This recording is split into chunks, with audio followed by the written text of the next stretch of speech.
할렐루야. 2015년이 거의 다 지나갔습니다. 그래서 오늘까지 합해서 2015년에 앞으로 2번의 금요성령 집회가 있습니다. 하나님께서 우리에게 1년 동안 주신 그 금요 예배 가운데에 2015년 한 해에 드릴 수 있는 그 기회가 앞으로 오늘까지 합해서 2번밖에 없습니다. 우리가 끝까지 하나님께서 은혜 주실 때에, 기회 주실 때에 또 하나님을 찬양하고 예배하는 저 여러분들이 되시기를 바랍니다. 오늘 우리가 드리는 이 예배는 또 다른 누군가가 그토록 드리기를 사모했던, 그러나 그렇지 못한 그런 예배일 수도 있습니다. 우리에게 이 귀한 특권을 주셨는데 우리가 참으로 마음을 다해서 옥합을 깨뜨리는 여인의 그런 심령으로 주님 앞에 나갈 수 있었으면 좋겠습니다.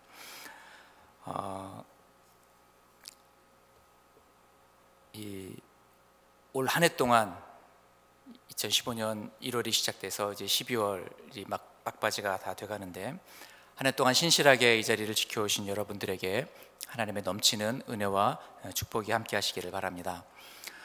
또 우리 한 해 동안 변함없이 이 찬양으로 하나님의 영광 돌리는 우리 두나미스 우리 찬양팀에게도 깊은 감사의 말씀을 전합니다. 우리 격려와 감사의 마음을 담아서 한번 우리 박수할까요?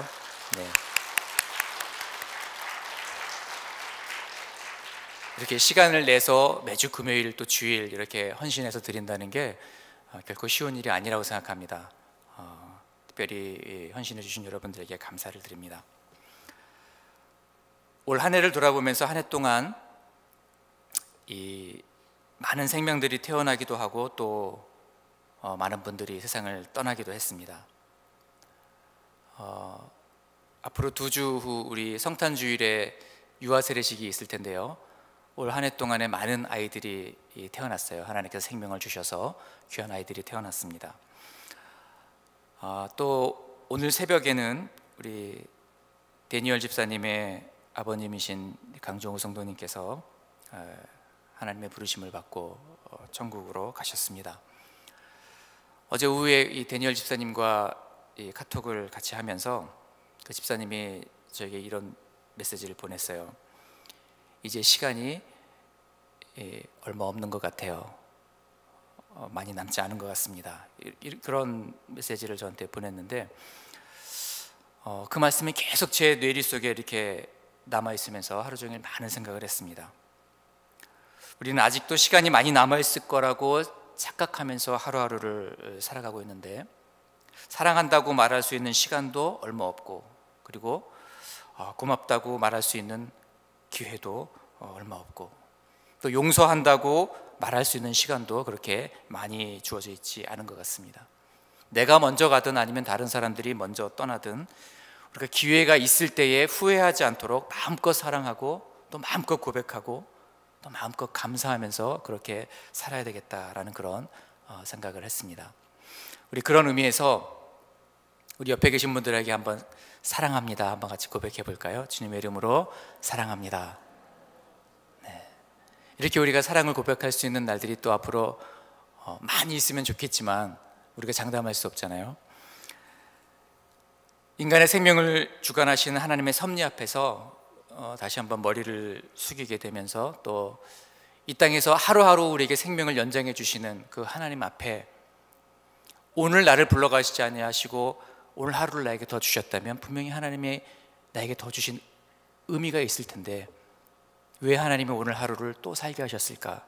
그 하나님의 뜻에 합당한 그런 열매를 맺는 그런 삶을 살아야 되겠다, 헛되지 않게 의미 있게 하루하루를 살아야 되겠다라는 그런 생각을 해보게 됩니다. 오늘 우리에게 주신 하나님 말씀은요, 다니엘서 6장 1절로 10절까지 있는 말씀입니다. 다니엘 6장 1절부터 한 절씩 교독하겠습니다. 다리오가 자기의 뜻대로 고관 120명을 세워 전국을 통치하게 하고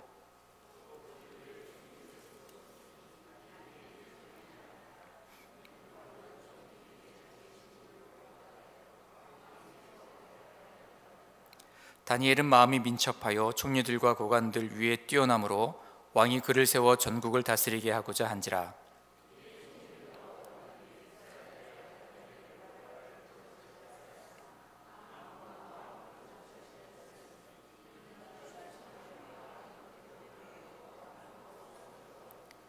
그들이 이르되 이 다니엘은 그 하나님의 율법에서 근거를 찾지 못하면 그를 고발할 수 없으리라 하고,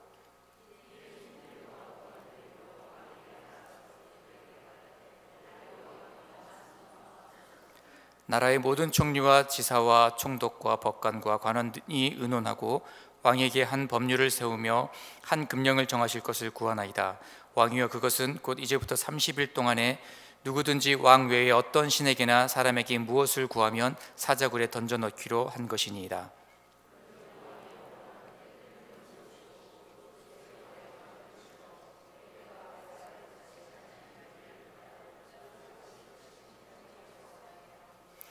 이에 다리오 왕이 조서에 왕의 도장을 찍어 금령을 내리라.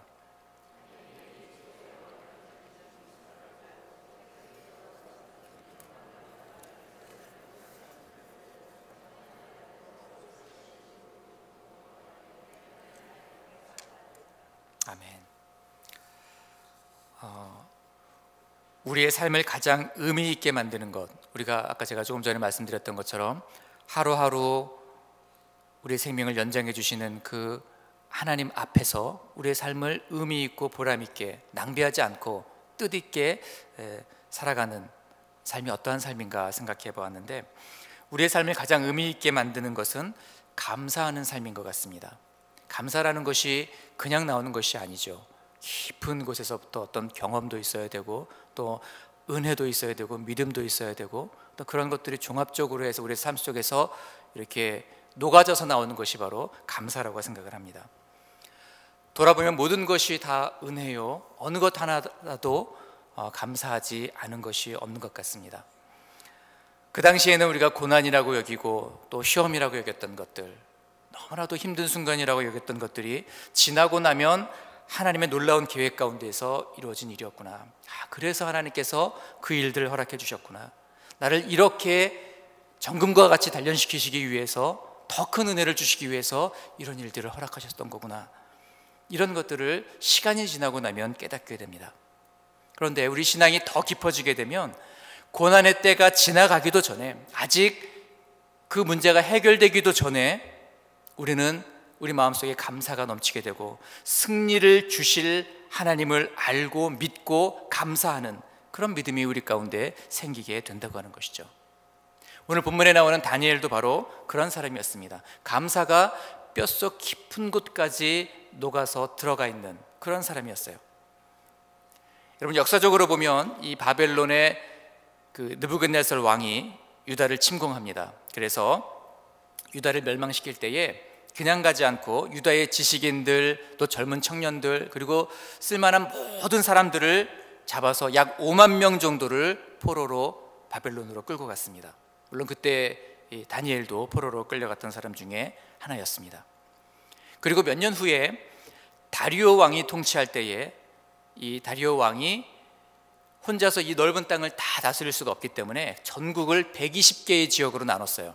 그리고 각 지역마다 방백들을 세웠습니다. 그래서 방백을 통해서 그 지역들을 다스릴 수 있도록 어느 정도의 그 지방자치 같은 그런 역할들을 했었죠. 그리고 그 방백들을 통치하고 컨트롤하기 위해서 그 위에 총리 3명을 세웠습니다. 이 총리 3명을 통해서 120개의 도를 관할하도록 그렇게 만들었다는 것이죠. 그런데 그 총리 3명 중에 한 명이 바로 오늘 이 우리가 본문에서 함께 읽었던 이 다니엘이었습니다. 여러분, 다니엘은 포로로 끌려가서 노예로 시작했지만 그러나 하나님의 은혜 가운데 총리가 되었습니다. 보통 이 한 나라가 멸망하게 되면은 그 나라에 중요했던 인물들은 처형을 당하는 것이 상례였습니다.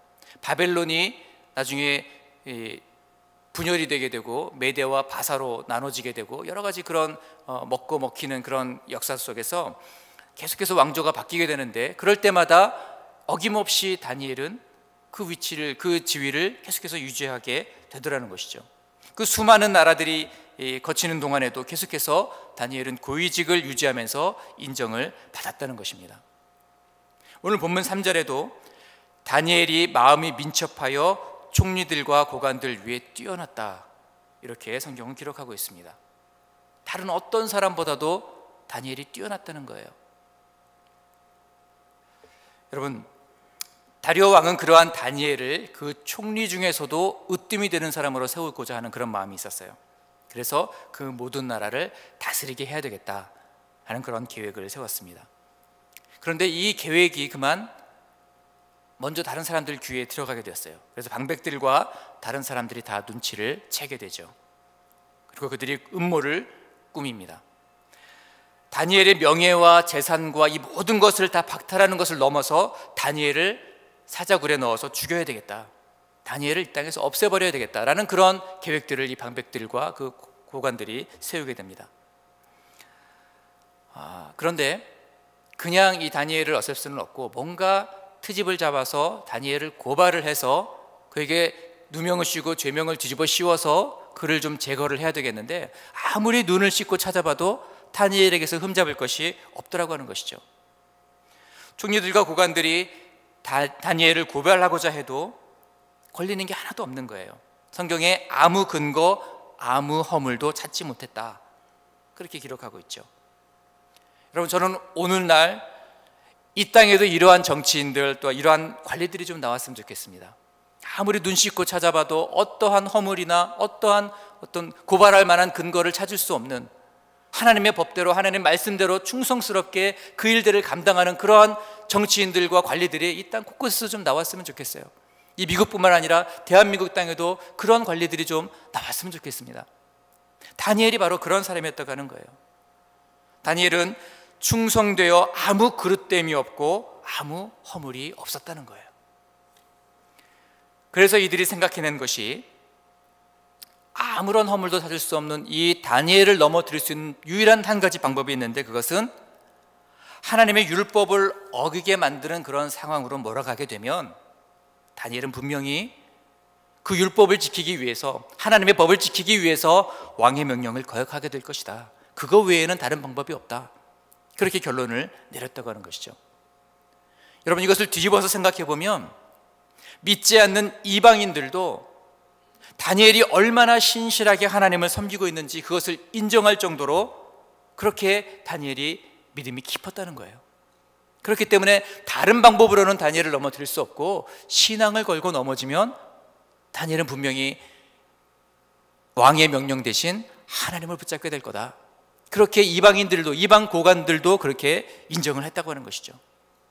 자기가 맡은 일에도 충성스럽고 탁월하게 잘 감당할 뿐만 아니라 이방 나라의 왕도 인정하고 관리들도 인정할 정도의 그런 타고난 신앙을 이 다니엘은 가지고 있었다는 것입니다. 그래서 이들이 어떤 계략을 세웠습니까? 그 당시 이 고대 근동에는 왕을 그냥 똑같은 인간으로 생각하지 않았어요. 왕을 신의 대리자다, 아니면 신의 아들이다, 이렇게 생각을 했습니다. 그렇기 때문에 왕은 온전하고, 그리고 왕의 법령도 완전무결하다, 흠잡을 것이 없다, 더 이상 고칠 것이 없다, 그렇게 생각을 했다는 것이죠. 그렇기 때문에 왕의 조서에 왕의 도장을 찍게 되면 그 어인으로 인을 치는 그 순간부터 절대로 바꿀 수 없는 절대적인 어떤 구속력을 갖게 되는, 그러한 것이 바로 이 고대 이 근동 지방의 법이었습니다. 심지어 그것을 만든 왕이라고 할지라도 일단 그 왕의 도장을 찍게 되면 그 법을 취소하거나 아니면 변경할 수 없을 정도로 그렇게 절대적인 막강한 어떤 그런 권한을 가지고 있는 것이 바로 그 법령이었습니다. 이 고관들이 바로 그것을 이용하고자 했던 거예요. 그것을 이용해서 30일 동안 왕 위에 어떤 신이나 사람들에게 무엇을 구하면 사자굴에 던져 넣는 그런 금령을 우리 만들어서 왕에게 충성을 맹세하게 하자는 거예요. 어떠한 어느 누구에게라든지 무엇을 구하거나 어느 신에게라든지 기도하면 그것은 왕을 배반하는 것이다, 왕에게 충성을 하지 않는 것이다. 30일 동안 그 기간을 딱 정해서 우리 왕에게 얼마나 사람들이 충성을 하는지 한번 보자, 그렇게 왕에게 제안을 했다고 하는 것이죠. 그러면서 신하들이 온갖 친송을 막 하게 됩니다. 그러자 이 다리오 왕이 너무 지켜 세워주는 그런 신하들 때문에 우쭐해졌습니다. 그래서 이제 앞뒤 분간을 하지 못하고 너무나도 흡족한 마음에 어리석게도 그만 그 금령에 도장을 찍고 말았습니다. 그래서 그 금령을 승인하고 말았다는 것이죠. 여러분, 다니엘에게 음해할 어떠한 약점도 찾지 못하자 이들은 이 가공할 만한 종교 핍박을 꾸미게 되었습니다. 그래서 이 한 사람을 죽이고자, 한 사람을 모함하고자 엄청난 사건을 벌였다는 것입니다. 이 소식을 들은 다니엘의 반응은 어땠습니까? 깜짝 놀라서 그가 무릎을 꿇었습니까? 그렇지 않았다는 것이죠. 우리 10절 말씀을 같이 읽어보겠습니다. 10절 말씀 시작. 다니엘이 이 조서에 왕의 도장이 찍힌 것을 알고도 자기 집에 돌아가서는 윗방에 올라가 예루살렘으로 향한 창문을 열고 전에 하던 대로 하루 3번씩 무릎을 꿇고 기도하며 그의 하나님께 감사하였더라. 여러분, 다니엘이 뭘 했다고요? 하루에 3번씩 무릎을 꿇고 기도했고, 그리고 하나님께 감사하였더라. 그렇게 기도하고 있습니다. 성경에 그렇게 기록하고 있어요.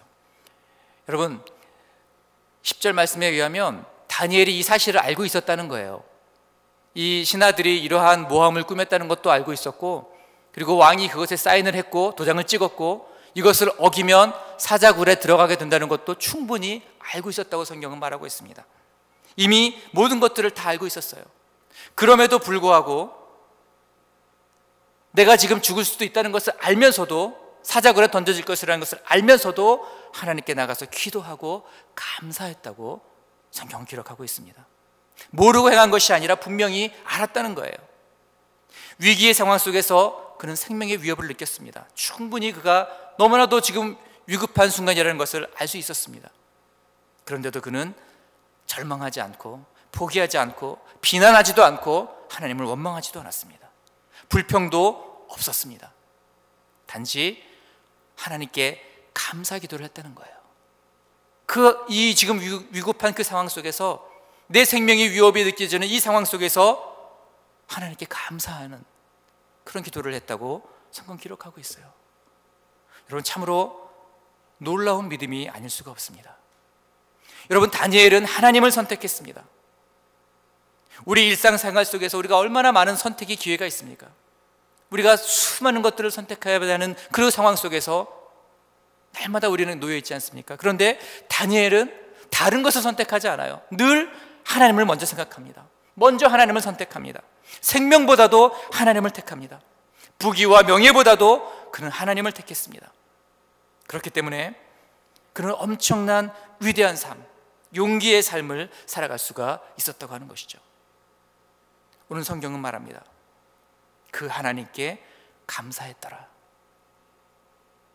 지금 이런 위기 상황 속에 지금 자기가 직면하게 됐는데, 이 상황 속에 몰아넣게 된 하나님께 감사했더라. 그럼에도 불구하고, 이 모든 환경에도 불구하고 하나님께 감사했더라. 저는 이 말씀을 읽으면서 다니엘이 이 소식을 알고 하나님께 무릎 꿇고 살려달라고 간구했더라, 이런 말씀이 나올 줄 알았어요. 그런데 아니라는 거예요. 살려달라고 간구하지 않았어요. 지금 나를 모함하고 나를 치려고 하는 이 대적들을 물리쳐달라고 그렇게 간청하지도 않았어요. 그저 하나님께 감사했다고 말하고 있습니다. 여러분, 한번 상황을 한번 생각해 보세요. 지금이 여러분 감사할 때입니까? 지금이 여러분이라면 이 상황 속에서, 내일 당장 내 생명이 끊어질지 모르는 이 상황 속에서 여러분 감사의 기도가 나올 수 있겠습니까? 그런데 다니엘은 조건부의 감사가 아니었어요. 이러이러한 것들을 해주셨기 때문에 감사한 게 아니었어요. 이런 것들을 응답해 주셨고, 이런 은혜를 주셨고, 이런 것들을 들어주셨기 때문에 감사하다, 그런 조건부의 감사가 아니었다는 거예요. 그럼에도 불구하고 하는 감사, 절대의 감사를 하나님께 드렸다는 것입니다. 여러분, 도대체 다니엘이라고 하는 사람은 어떻게 해서 이러한 결단을 내릴 수 있었을까요? 우리 말씀을 통해서 우리가 좀 지혜를 얻기를 원합니다. 첫 번째는 다니엘은 성전 중심, 예배 중심의 삶을 살았던 사람이었습니다. 여러분, 다니엘은 예루살렘을 향하여 열린 창에 나가서 기도했습니다. 그냥 몰래 숨어서 기도한 것도 아니에요. 충분히 그럴 수도 있었어요. 다른 사람이 보지 않는 곳에서 기도해도 누가 뭐라 그러지 않았을 거예요. 그런데 예루살렘을 향해서, 꿈에도 그리던 그 예루살렘 성을 향해서 그는 기도를 했습니다. 여러분, 다니엘의 마음속에는 항상 예루살렘이 있었어요. 예루살렘으로부터 너무나도 멀리 떨어진 곳에 있었지만, 그러나 그의 마음 한쪽에는 늘 예루살렘으로 가득 차 있었습니다.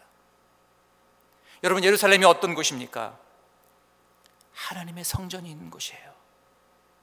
보이지는 않지만 그러나 그 성전이 늘 그 마음속에 있었어요. 하나님의 교회가 그 마음속에 있었어요. 하나님의 임재를 사모하는 마음, 하나님을 향한 예배, 뜨거운 열정이 이 다니엘의 마음속에 있었다고 하는 것입니다. 비록 지금은 나라를 빼앗겨버렸기 때문에 마음껏 하나님을 예배할 수도 없고, 하나님 앞에 제사를 드릴 수도 없고, 하나님을 마음껏 찬양할 수도 없는 그런 상황 속에 있지만, 그러나 언젠가 다시 예루살렘으로 돌아가서 살아계신 하나님을 예배하고 그 하나님을 찬양하고 경배하는 그날을 다니엘은 하루도 잊어버리지 않고 마음속에 소망했습니다. 그래서 다른 곳을 향하여 기도한 것이 아니라, 숨어서 기도한 것이 아니라 예루살렘을 향해서, 지금 예루살렘이 눈에 보이지 않지만 그러나 그 방향을 향해서, 꿈에도 그리는 그 성전을 향해서 다니엘은 기도를 했다고 하는 것이죠. 그 간절한 소망을 표현하기 위해서 다니엘은 예루살렘을 향해서 기도했다는 것입니다. 여러분, 성전 중심, 예배 중심의 삶을 사는 사람은 하나님께 절대 감사를 할 수가 있습니다.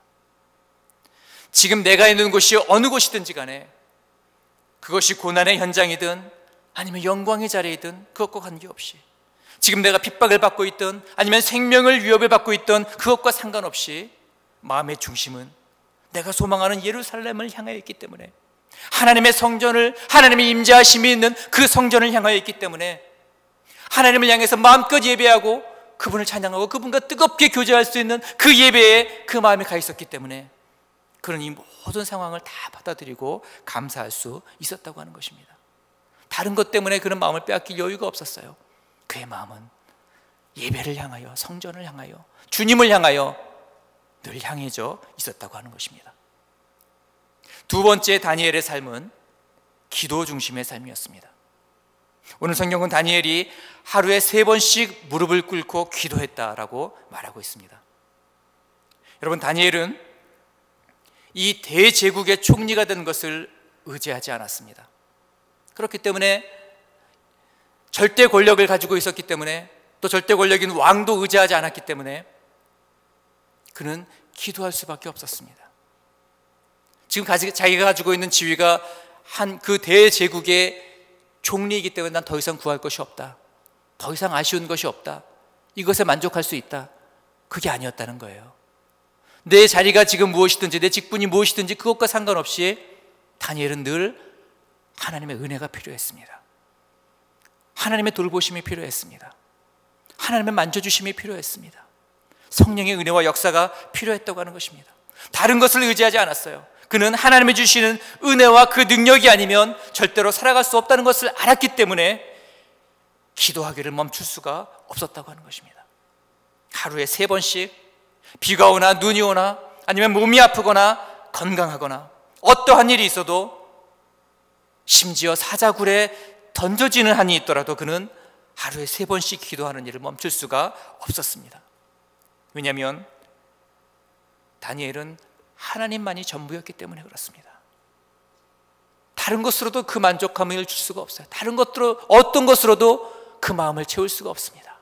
하나님만이 전부였기 때문에, 내가 하나님께 기도하지 않고는 살 수가 없기 때문에, 하나님께 은혜를 구하지 않고는 살 수가 없기 때문에 다니엘은 어떠한 상황 속에서도 하루에 3번 무릎을 꿇고 예루살렘을 향해서 그렇게 간절히 기도했다고 하는 것입니다. 사자굴에 들어가는 것보다 기도하지 않고 내 뜻대로 사는 삶이 다니엘에게는 더 무서운 재앙이라는 것을 너무나도 잘 알고 있었습니다. 내가 오늘 당장 사자굴에 들어가서 죽는 한이 있어도 그것이 차라리 기도하지 않고 내 뜻대로 사는 삶보다 낫다. 내 뜻대로 내 마음대로 살고 주님과 상관없이 사는 그 삶보다 훨씬 낫다.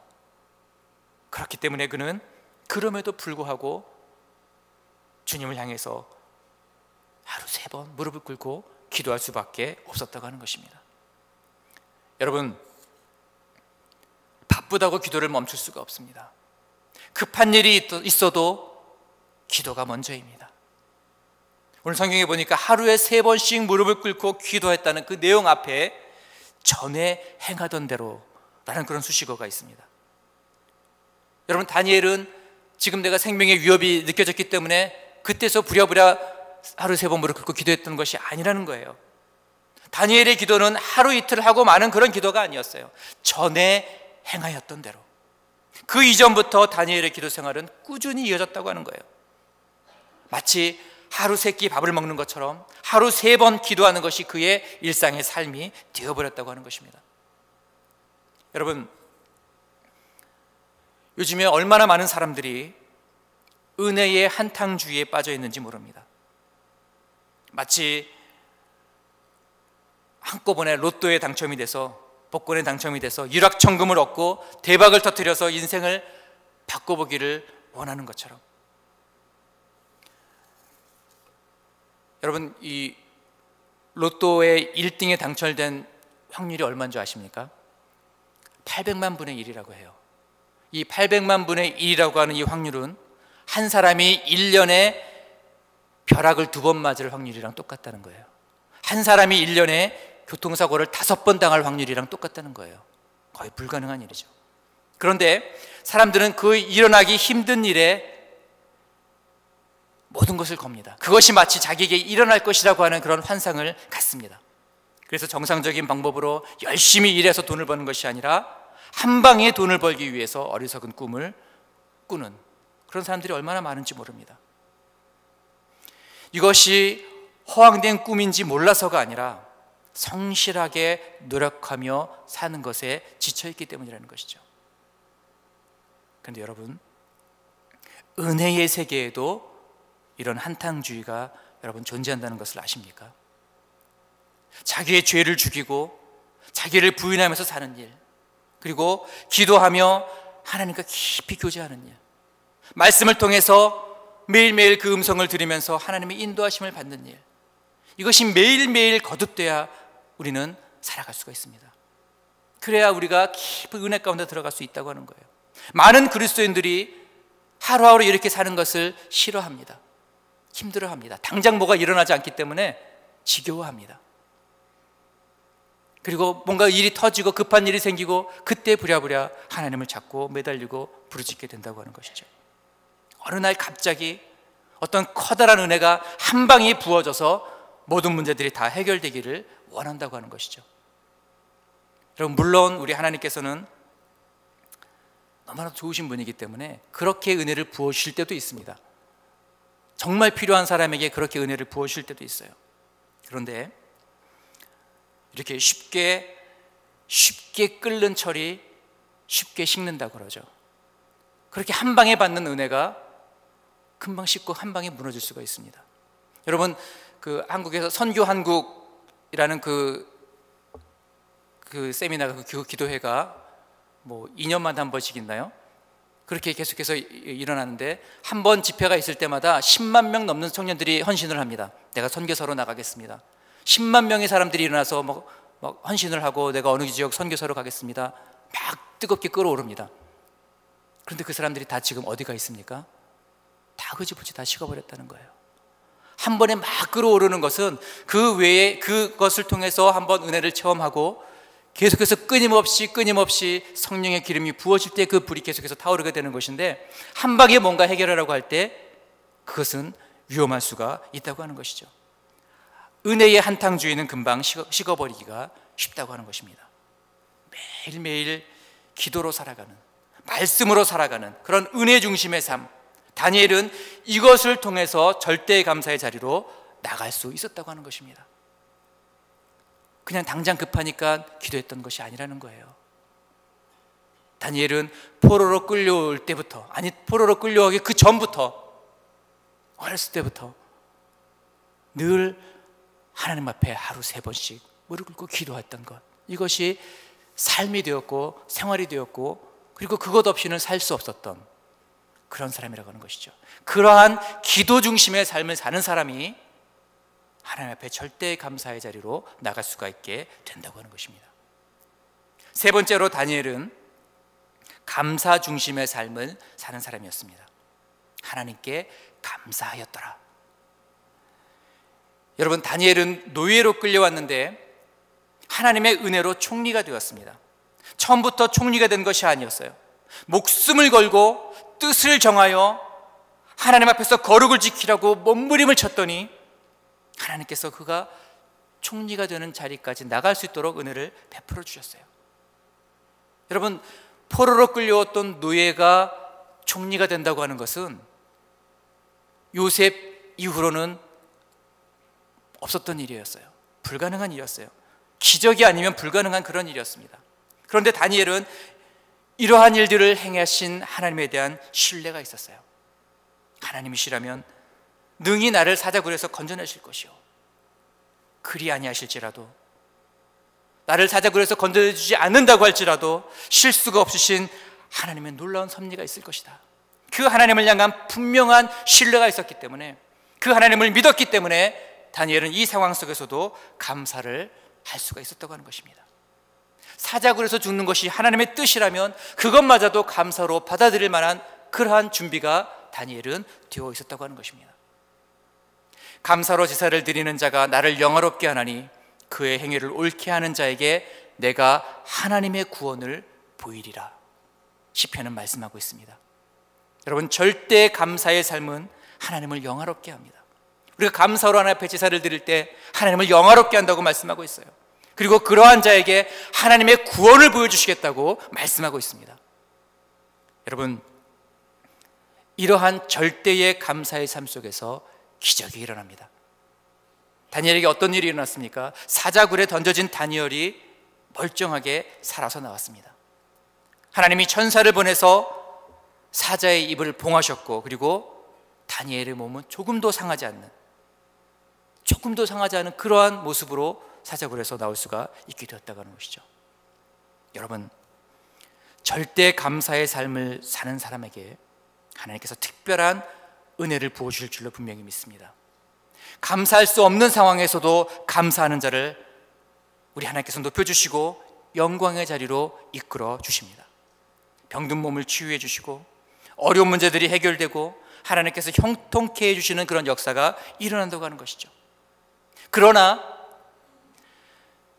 건강 때문에, 성공 때문에, 재물 때문에 감사하는 것은 여러분 누구나 할 수 있는 상대적인 감사밖에 되지 않습니다. 물론 이것도 중요하죠. 마땅히 감사해야 할 일도 감사하지 못하고 살아가는 사람들이 얼마나 많이 있습니까? 10명의 문둥병자를 고쳐주셨는데 그 중에서 1명만 돌아와서 주님께 감사하다고 고백을 했죠. 대부분의 사람들이 그 9명의 문둥병자처럼 마땅히 감사해야 할 것도 감사하지 못하고 살아가는 것이 요즘의 세상들입니다. 그런데 그것만으로 되지 않는다는 거예요. 그럼에도 불구하고 내게 가진 것이 없다고 할지라도, 내게 아무것도 있지 않다고 할지라도 그럼에도 불구하고 감사하는 그런 믿음이 우리 가운데 있어야 한다는 것입니다. 그리스도인들은 이것을 뛰어넘는 그런 절대의 감사의 삶을 살아야 한다고 하는 것이죠. 여러분, 오늘 다니엘은 성전 중심의 삶, 예배 중심의 삶, 그리고 기도 중심의 삶, 그리고 감사 중심의 삶, 하나님의 중심의 삶을 살았습니다. 그리 아니할지라도 감사하는 삶, 이런 삶을 통해서 다니엘에게 하나님의 역사가 드러나고 그를 하나님께서 크게 사용하셨다고 하는 것입니다. 여러분, 이러한 은혜가 여러분 모두에게 부어주시기를 주님의 이름으로 축원합니다. 2015년 한 해를 여러분 살아오시면서 한 해 동안 하나님께서 우리에게 부어주신 은혜가 얼마나 많이 있었습니까?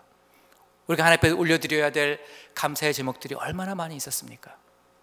우리가 그것들을 하나하나 다 헤아려보고 다 계수해서 우리 하나님께 감사를 드릴 수 있어야 돼요.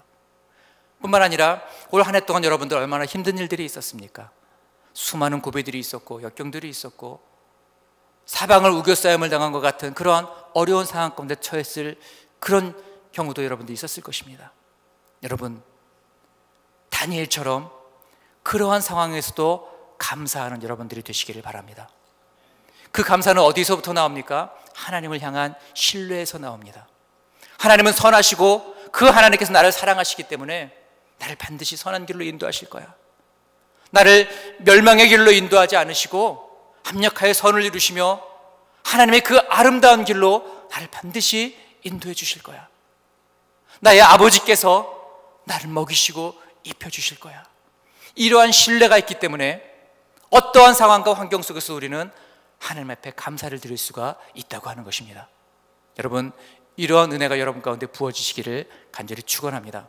이제 2016년 한 해를 시작하면서 여러분, 예배 중심의 삶을 사시기를 바랍니다.